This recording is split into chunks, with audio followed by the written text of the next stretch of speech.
And hey, we are live on the show. Like I said, we never know who's gonna pop in.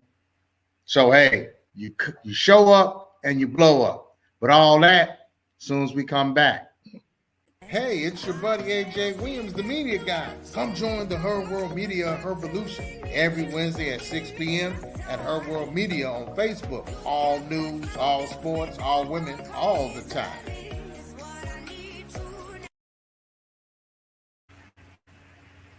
Yeah, I got a little dip. But hey, you know the show, SHEcago Talks. It's part of the Her World Media brand. Come in, pop up, show up, talk, show your services, your products, some ideals, what's on your mind. Hey, and that's what we do. We just kind of chop it up and mingle. It's an open forum, just like if you went out to any social gathering. It's social virtuality. That's all it is. Sounds good, Miss Smith. I think I made that word up like what the old guy says, only in America. Don King, he make up words. So how we doing tonight? Might show up in the dictionary. Oh yeah, man, I get famous. So what's new with you, Miss Smith? I know you've been traveling and zooming here and zooming there. Zoom, I zoom. Yes, but there we go. I haven't been traveling the last couple of weeks, but I'm about to. And here we go. I mean, I'm gonna lose you. I won't see you for a while. Actually, I'm going with my brother, and actually, I told him that we're leaving. We'll be there till Thursday. So I told him, I said, I gotta get on a live stream on Wednesday. As long as the internet connection is good where I'm going in Mexico, we should be fine. Some things that were trending. I know we got all the war sounds of war, rumors of war. You got concern for women and children caught up in the Ukraine conflict. But you know what? For me, it's bothering me about the conflict. A couple things. I saw, what's his name? Trevor Noah. I love him because his comedy always has real commentary. Trevor, is that the little young light-skinned guy? From South Africa. Yeah. He was saying something. And I'm glad because I have been getting these videos shared with me on social media of Ukrainians keeping Black people off the trains. The Africans that were there trying to get on the trains along with the Ukrainians to get out of Ukraine. They were literally forcing them off the train to let white folks on the train. Like there was this young girl. She was already on the train. They forced her off and then let a young white Ukrainian on. And let's be clear. We all grown. I'm 58. I've been around the world, soldiering, policing. It's there. It's still here. Like I said, the only thing wrong with it when some people try to say, racism is over. We don't. Oh, please. No, let's cut it out. Let's keep it real. Racism I still don't created for a purpose and by people. It is not an innate human distinction that just was there. People created the idea of race, and it was to control and oppress. And it is still quite prevalent all around the world. I don't watch TV much at all. But I will every now and then, especially with this war going on, I like to, click it on at night while I'm eating and watch a little bit and hope it doesn't upset my stomach. Yeah. And this newscaster who was not brown, he was talking about how he was trying to be politically correct. Everything he was saying, they were drawing all these comparisons to, well, this isn't a war like in the third world, like in Africa or the Middle East. This is Europe, civilized people. I'm like, he was so serious. He was, and that was his version of politically correct, like how ignorant he is. You've been warned since BC, and since the early Saxons. That's what Trevor Noah said. He said, are you kidding me? Like Europe are the ones that had the 100-year war. Like Man, what channel was this guy you was watching? It was a major channel. It was Okay. or All right. Let's not put him on throw him under the bus. Channel. Yeah, we'll leave it at that. Wow. Yeah. Yeah. So they I mean, I'm saying I don't like war. I don't like violence. War is a last resort. The article is the intensification of Russian offense in Ukraine is having devastating consequences on women and children. Yeah. Senior UN officials reported.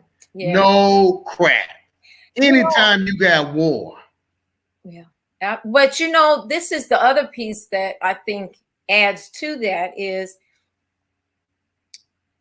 as a mother, wife, someone who has been, I'm an aunt, I'm a daughter, my parents are still living, like the idea that I would, with blessings, send my husband, my daughter, my son of fighting age, 18, knowingly into a war right at that moment to go enlist to defend our nation, our country, scares the mess out of me. But I tell you, I watch these Ukrainian men, women, children, like just turned 18, and they are not playing. They got heart. Like they are in it. And as a mother, my heart went out to these families. Like, oh my God, your baby, your husband may not come back. Yeah, and my thing is, if somebody's coming to get me and do something to me, hey, everybody should take up and let's go. Because other than that, we're gonna have to, deal with the situation. But it's so much that we could be on here all day. I was explaining to some people, from a biblical point. I wish May Beth was on. She probably say I don't want to hear it. But if we go by the good book, and the people say there's something wrong with it, but the good book already tells us about the war, the armies of the West, that's NATO, and the armies of the East, the Warsaw Pact. Russia is going to take all of them back under, because all that was Russia. Prussia. It was all, they were all, and then if you go all the way back to biblical BC times, at the Tower of Babel, all of Noah's sons hung out together. They was all at the Tower of Babel before our Creator came down and confused all of them. That's why it's called the Tower of Babel, because everybody got to babbling because he changed the languages. But you got to realize, at one time, all of them was all together, hanging out, doing whatever they was doing, supposedly against the Creator. So, hey, we once upon a time was together. We hung out doing God know what. So somewhere after he confound us, then racism comes in, compounded it, and that being confounded, the racism really helped play a good thing. Well, it's amazing to me how uneducated or ignorant, and I don't mean these things in a elitist way. No, but how we don't know. Ignorant in the sense that people don't know, right? Don't know. Uneducated in the sense that they were never taught properly the correct information.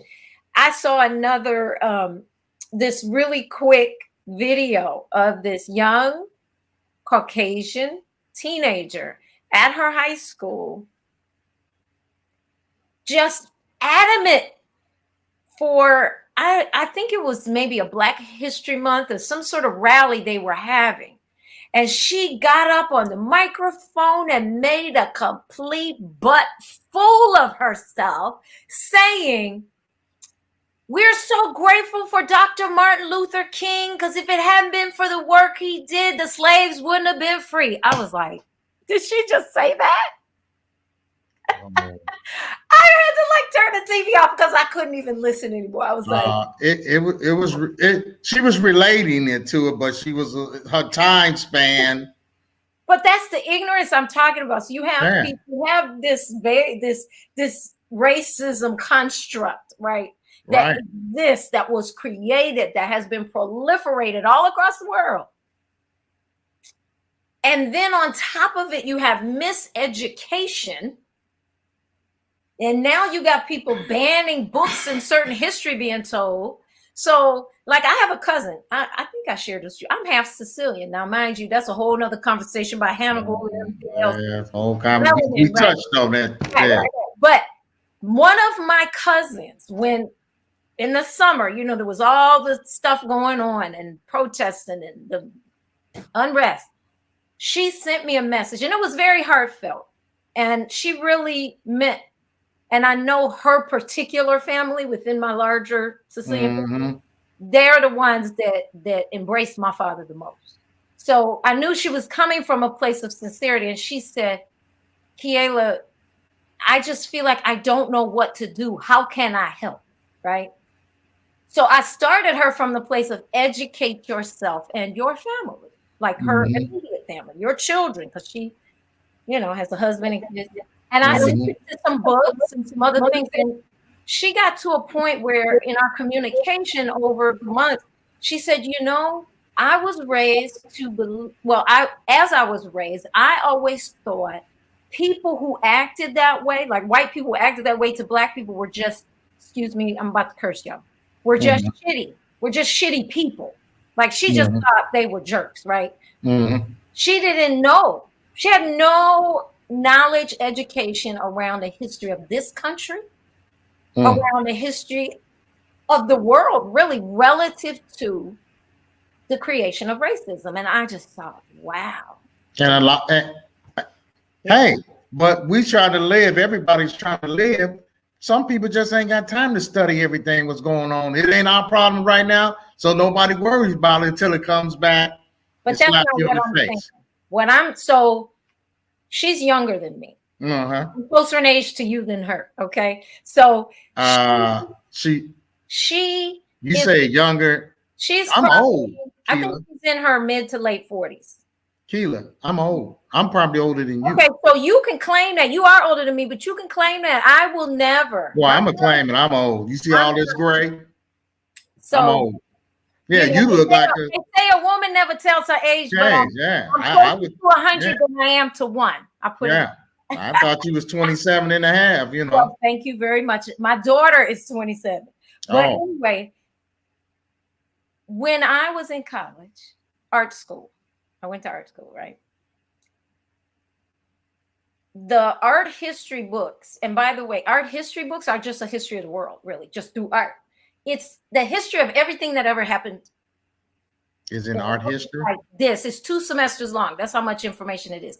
But the crazy part is they skip over the entire, there's a section called the non-European world. They skip it. They don't even teach it. If you want to learn any of that, you have to take an elective. So you can choose to take it, but you don't have to. But you have to take this class that skips over all that information. And my point is, that's how this education system functions in this country in particular and in other places. Again, I'm going to have to resonate what you said. Black history at Corliss High School, my book was this thin. My early world and modern European history books, humongous. This humongous. And I was above. I had advanced placement AP history, but my Black history book with Mr. Malone was this thick. Matter of fact, it looked like it was the same book that I got back in grammar school. Miss Eugene taught Black history. And I want to go on the record. I'm not just speaking, you know, because I'm mad. We just putting facts out. The show was for everybody. Somebody from Ukraine could come on and speak. From Ireland could come on and speak. But what I got, I took European, and we have to learn European. They make us take a class or 2 of that. But see, they don't make them take a class of what's going on with us. So, hey, of course. I was in the army with guys that said, hey, Williams, I ain't never seen one of you, some of you kind. I ain't never seen a real one of you. Ooh. Well, you got skin, you just a little dark and a little ashy. Guys ain't from Maine, Massachusetts, all up in there, New England, they like just, no, I ain't went to school with none. I ain't never seen none but on the TV. Wow. And then, you know, I was kind of miseducated too, because I didn't realize they had people still living like that, you know. Mm-hmm. You know, I hear people talk about the hillbillies up in the Tennessee mountains, you know, but yeah, I'm in the guys in the army, you know.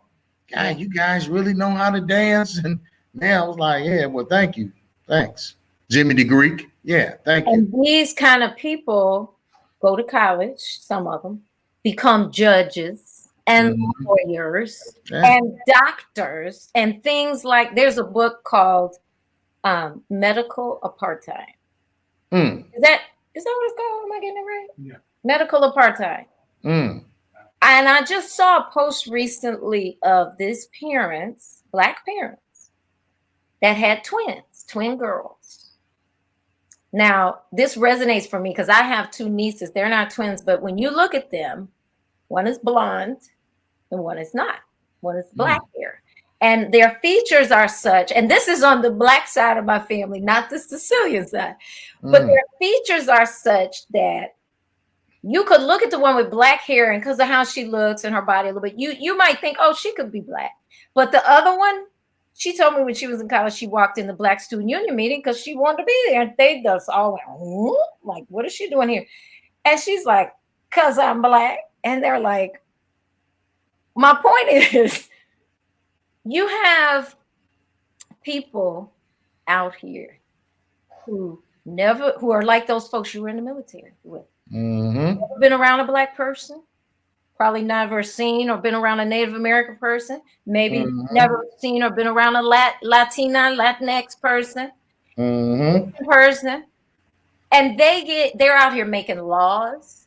Yeah, out here putting down judgments in court.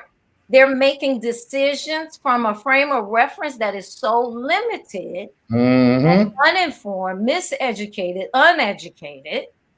And then they don't understand why people get upset and protest and want to have something to say. Like, man, I just showed a lady, I'm going to have it on my next show. I just showed a lady, a great grandfather of mine on my mother's side. His great granddaddy was a runaway slave. We got the articles on, I'm going to have to post that. We got the articles of his slave owner putting in the newspaper to look for him. His last name was Carter. Tall, blonde, good-looking guy, could pass for a Caucasian, you know, real, you know, could speak English good, not. And it's my great-granddaddy was killed by a Black man coming out of his place of business because they thought it was a white man running a business in a Black community. Wow. He got hit in the head and they killed him. That was my mother's grandfather. I'm gonna have to load the picture. Blonde hair, blue eyes. He looked like he could be a German. That was my great granddaddy on my mama's side. I have a first cousin on my mother's side, the Sicilian side, though. She's blonde hair, blue eyed, natural. My first cousin. But the thing I was going to tell you, just like that scenario you talked about, this family that had the twin girls, and I was relating that to the medical apartheid. What they were saying is what they know to be true and what they have experienced as parents is that the medical field, when their children are being treated, those two girls are genetically exactly the same, but one's very light and the other's more brown. One has more blondish hair and looks like, if she wasn't with her sister, you'd think she's white. But that when they go to get medical care, when diagnoses are given, they're looked at from different perspectives, and they're treated and they're accommodated differently. Isn't that something? Isn't that something? And they both sisters. They're blood, twin. I think they're They look the same to me, but they're fraternal, like me and my twin brother. I think they call them fraternal, but fraternal. Yeah, I have a fraternal, my brother. No, they're identical. They just their skin tone is different. The skin tone is different. Okay, well, and people don't understand. Well, I mean, a lot of people. I didn't really tell my mother explain it. Identical twins are from the same egg. It's split. Fraternal, we come from two different eggs, but we born at the same time. Right. No, they were. So we really just two guys, two males that were in conception at the same time. Are you a twin? Yeah, I'm a fraternal twin. I have my brother. I was the little short, stocky guy. My brother was the slim, dark-skinned guy. Looked like he could be from the West Indies. Got curly hair, dark hair. Mm-hmm. You know, I got the Negro nap. I look like I come from out the field, but he's a little darker. But yeah, he looked like he could be from another country. You know you're a mess. Yeah, I know, man. I get my language. You know how when kids, they sit in the back seat of the car, so they see the back of your head all the time. Yeah. And all the time. My daughter used to say, because when I was younger, my hair was tighter and and more nappy than it is. As I've grown older, it's gotten looser. When I started having kids, my hair got looser. She used to sit in the back of the car. She would touch the back of my hair. She'd be like, "This is your white girl hair." Yeah. And I'm like, "What is that?" Yeah. It still curls up with water. Yeah. It's the white girl hair in the back. It still holds all this extra that ain't mine. Yeah. So hey, and it just, and now sometimes I really see how when people say education, education is really needed, but in the way to worlds to be the truth, I don't care how educated you are, the world is not going to change because the system that's set up it's there for a reason. But if everybody could be fully educated to the max, I think it would ease some of the change that's needed in society, because people will come to me like, oh, the light will click on.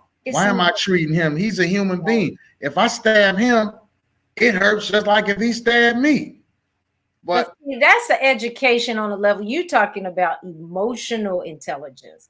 You're talking about something beyond or in addition to books. Yeah, in addition. Some of that is informed by historical knowledge, and some of that is informed by heart knowledge, and some of that you don't learn in a school. That's your grandma, your auntie, your mama, the neighbor, the woman who, loved you, who you thought was your auntie, but that really was, some of that you learn elsewhere. Yeah. Sometimes you learn it because the street beat show what. Right. And you don't want that anymore for yourself or anybody else. I mean, there's lots of ways to get educated. Right. But I do see, if we were formally educated, I think it would be easier to get to other education. But you have instances that show you got highly educated people that teach their kids some raw, negative, shouldn't even live in society stuff, coming from a profound, 5 or 6 different letters behind their name, PhD, CHD, and they act worse than the child that mama didn't make it past 3rd grade, Well, common sense isn't taught in school. Yeah. And I always argue. One of my constituents I hang out with, Williams, I said, there's nothing going to change this world.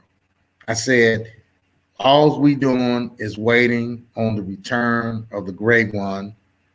Because my teacher, Mr. Malone, I know I shouldn't have said this, because they was on his case back then, saying he used to be a rebel rouser. But he told us, he said, let me tell y'all, let me be crystal clear as possible. To get this world back on track, he gonna have to do just like he did the first time, end it all and start all over. But he said, but look at what happened though. He ended the world and started all over with Noah, and we still end up in this. He said, so if he do that, he's still gonna have to come back and control it, because man, we give man an inch, a little bitty rope, and they think they're a cowboy. Well, you were saying that example you use of the guy say, if I stab this guy, it'll hurt them just like it would hurt me if I get stabbed.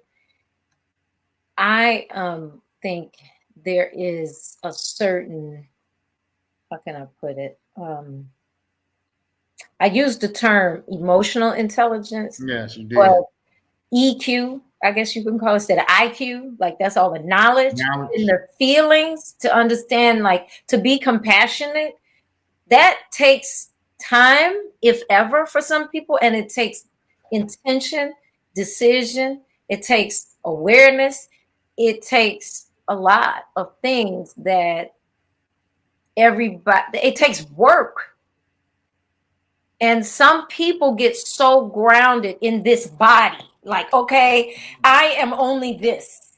I was born, I'm a body, I have a mind, hopefully that sound, and I'm living. I'm going to work or I'm not working and I'm doing the do.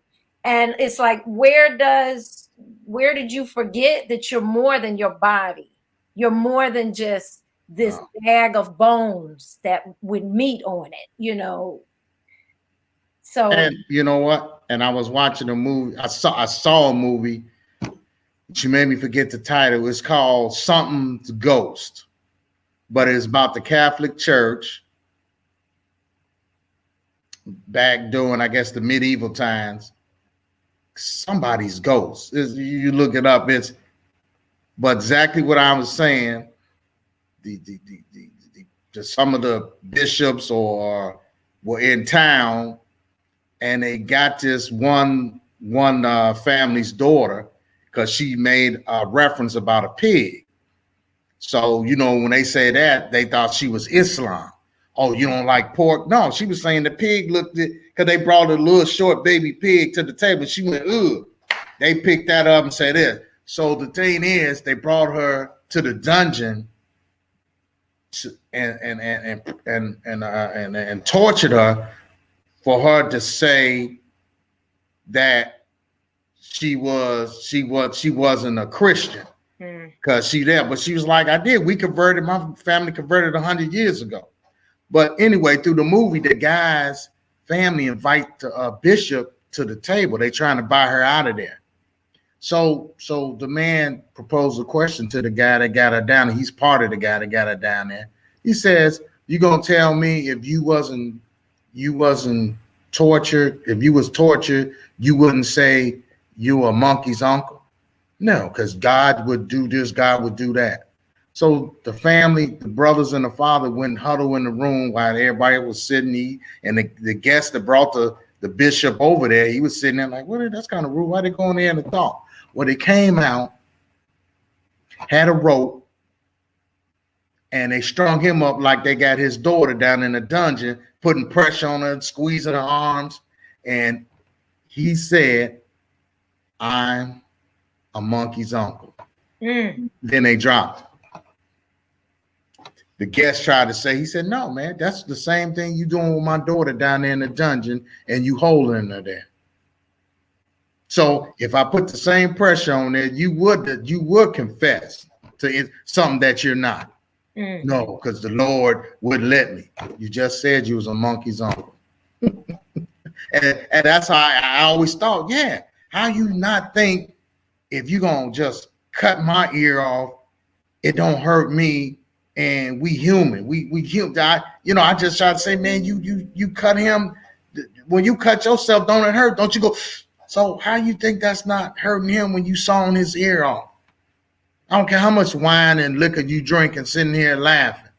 I mean, that I just say, man, I just like what you say, it's EQ, although I know EQ in music is an equalizer. Right. Yeah, it's not IQ. I just say it's horrible. Well, some people need their EQ harmonized. Nice. Their emotional intelligence harmonized. Yeah, it's just something else, man. I mean, yeah, common sense, some common thing, but when you go to do harm against somebody, I mean, you joke, you hurt somebody feeling, yeah, that's, but when you're going to take a gun and shoot them, take a knife and saw them like you cutting bologna, well, you're going to say that wouldn't hurt you and you would just do that? We could have a whole show just talking about that. Yeah, I know, man. It just and it's already 6:30. And I'm not gonna keep y'all. So I'm just glad you showed up. We had some conversation, So hey, we're gonna have to continue, because the world. Assuming I can get good Wi-Fi. I'll join you from somewhere in the world. Somewhere in Mazatlan. Hey, it makes it more interesting. I had people in Milan, you be out. Hey, my show's gonna be international. That's what I want it to be. Well, Miss Smith-Upton, you have a great night. And thank you for showing up. Have a good one. You too. Bye-bye. I think it's important for young girls sitting at home to see a face that resembles them or see someone that embodies maybe what they hope they could be one day. For some reason, the doors have opened to me. For some reason, I get to sit in the homes of millions of people on Sundays before they watch the Sunday night football game. And I think that is a very important place to be.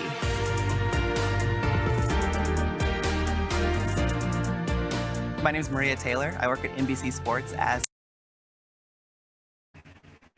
And hey, that's our show for Wednesday. I know it was short. All my guest hosts didn't come in, but Miss Kiela Upton showed up. We still have a show. And whoever is out there watching, I want to thank you. And you guys have a good Wednesday night. And I'll see you next Wednesday, God willing.